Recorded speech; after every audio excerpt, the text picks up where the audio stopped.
Hi guys, I ngasi so amu hana ai gi mobile le ke bang pam Manishana mobile center da amu hana lai ai gi le ki ba Redmi Note 14 Pro du gi ai tempered glass in phan balak jamani ado ngasi so mu hari ba mobile center ma pam sida amna fazaba ai offer amaga leirame ado leire gi ai bapu ga ya bolor ga namjara pone ado amtang mayam yang hanjara ke ko hadi kari offer piri ke do okay mayam yang minana si hojik si ai usually shop sum dai jare to mayam okay sida hojik no phone sima leiba ne leire sina khoi gi si yamba sina leiba le ado hoje maman kya no taw tai bi moi je sumai le ye lupa lising ne kun ni thoi le bane okay lising try pan da ba okay which okay hojik khoi gi kaino hai tare khoi sum hai mayam na khang na ba headphone hai tare ko headphone khoi gi wireless headphone ani hai tare phone de ma ka tani ko leiri se do offer de ani ne hojik pi se kana gi lakmina ba ma gi chu pi ye ko yamna id kai hai ni khoi gi dukan sina hai tare ado ke matik faja offer yam pir mina mayam ju lakpiyu Ariba sumlaba khodi Wangjing Bazar hek lanthok pada leiriba Manishana mobile sida lakpiduna makhal makha kaya gi khodi mobile sing Samsung makhal kaya adigi khodi Redmi makhal kaya je yengbiduna apa phone sing lobiyo do hojik nauna haigadra natragana khodi Redmi da dang ahongba khongjaraga su yamna kana tawba haitare khodi Redmi A5 ko si lupa lising taruka sanga kata da fangba adugumba phone ne do magi feature se kai lege adudi koi dukan sigi mapu oiriba tamo sidagi amina se do phone ju nore yengba yaraga di yenga si ko ma tamo si kano sim ta habi osigi Redmi A5 se maisa ju sum pung ma wale ko dulpa lising taruk ka changa haya khai do masi mai feature ta habi dong Redmi A5 se under anova launch to bani si tha se makta launch to bani मासे आपके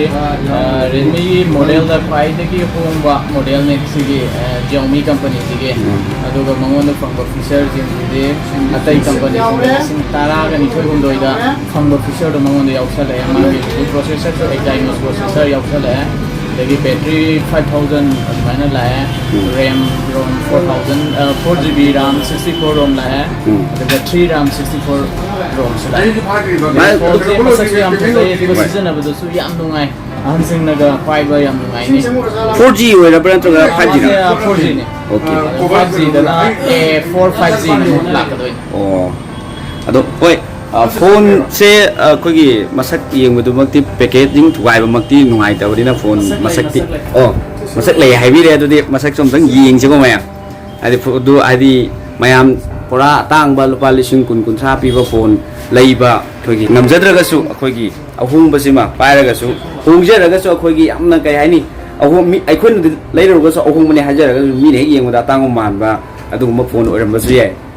na mayam yengmina se phone se ko yang kan da mayam na pambira ga di mafam sida lakpiro aduga amtanga hangjage khogi ngasai gi atai mobile sing sida piri ba Samsung da adagi Redmi sida piri ba tai haji da ka tang da piri ba offer je siga ahung phone sida pi da bra do amtang hangje ji ko hangje na hoji ki sigi phone je tai du di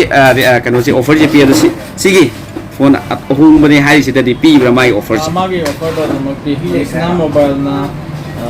mayam isaba to jar pa sahi tara mapung pharak thuri waina jun tha da sahi tara pha doine adugi da apna mayam isaba sahi tara to gon jago da ma koina offer se company ki site gi pi da su na mobile ki site gi sumaina customer sing gi pi da ne ado mi khakina te koi da phang go offer se Samsung amasung Oppo adugi tablet to su makhal su na dum lai ni kana gumba loan gi khudung sa ba mapam sida dum phangi ko loan pangzaba sinau sing don de loaning ga kadai da logo da no khang da leidana ko har bi chung do Wangjing Bazar da leiba Manishana mobile da 0% interest da loan gi tung sa ba bizari Manishana mobile te site gi customer sing gi yai fana ba idana minus sinjare okay phone ma sai yeng se mayam ko gi phone ki Redmi A5 ko yam hongba ne hai ri ba phone ji yeng se ko ma sak yam phajai jo hai ri ko yeng se mayam display masagi Redmi F5 handaki anova launch tawba mobile dune magi display se apagi 17.47 6.88 ne aduga display ge refresh rate na 120 hasne aduga magi camera se 32 megapixel ani aduga mai yamna rom na punjer ga su yamna na octa core processor up to 8 GB RAM magi processor se yamna ngai rani ba punjer ga su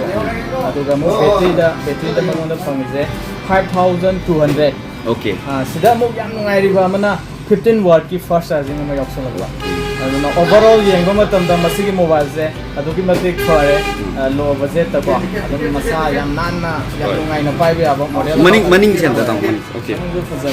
maning jo yeng ma da fajari mayam ko loi fajabane display ki size display dum pak sa or ni ko phone je ta seng na kana pak pa de khoi gi 14 pro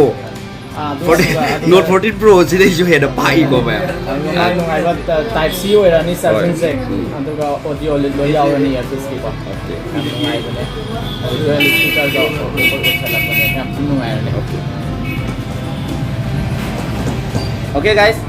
phone je yam ngai ni maram di hongjer ju ko haidi masak se min hek yeng ba ga da adum atang ko pot dum mala ni em sum em ai yong no bi ni ko ado mafam sida leire phone je hongba khwai di phaba khwai di hongba do soi leire hojiki battery da 5200 hai je ai ngarang na lei ki ba 14 Redmi Note 14 Pro siki magi battery se 5500 600 to mai oi so batagi ai ne heli je 400 mukti eno ne hai dare ado ki matik phone ji mare ai bhaw last da si phone ji da paining lak pai mu ora ga doi okay ado mayam lakpiyu amu hana Wangjing Bazar hek hento puda leiri ba koi Manishana mobile sida lakpiduna mayam dagi mayam gi damak ta piri ba mobile center sina sahi 10 surapagi piri ba offer mayam singa se lobiyu offer je koi dum thaba di yadaw ni na matak adi matam gi matung ina sungsoi sodana lep ki ado lep ringai sida mayam na lakpiduna mafam sidagi phone leibiyu adu offer sing du leibiyu lobiyu haiduna go with YouTube channel gi mai ke ni gi myam phum na nu cheri masigi lodana masigi ina samjani ba blog se matang ase lu jage promo po thaka jari sujoi soidana Manishana mobile da lakpiyu okay bye bye thank you